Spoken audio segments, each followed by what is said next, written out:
Alright, this video is a tutorial on how to do the brakes on a 2015 Audi SQ5.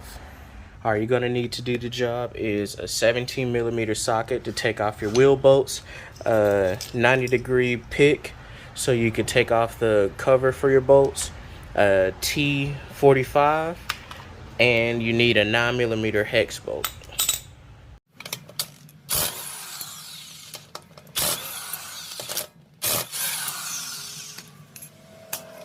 Use your T45 to remove this bolt.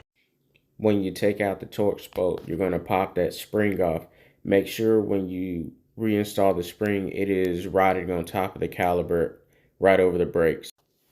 Make sure when you reinstall the spring, it does not fall behind the brake.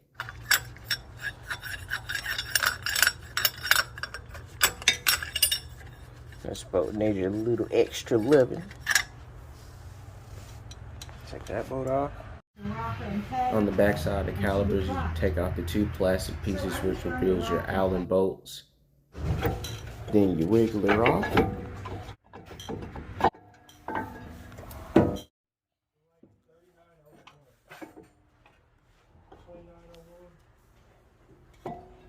Squeeze the back of the brakes and pop them out.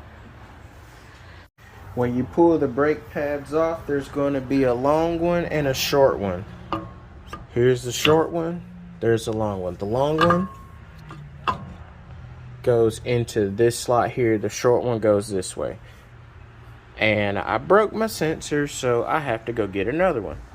But it's pretty much straightforward after that.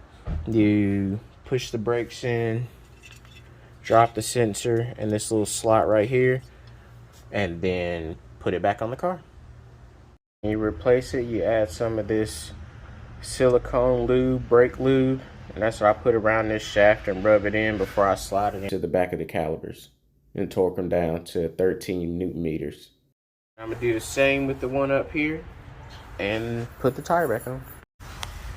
Slide the brand new sensor. Don't beat this guy. Make sure the clips are on right.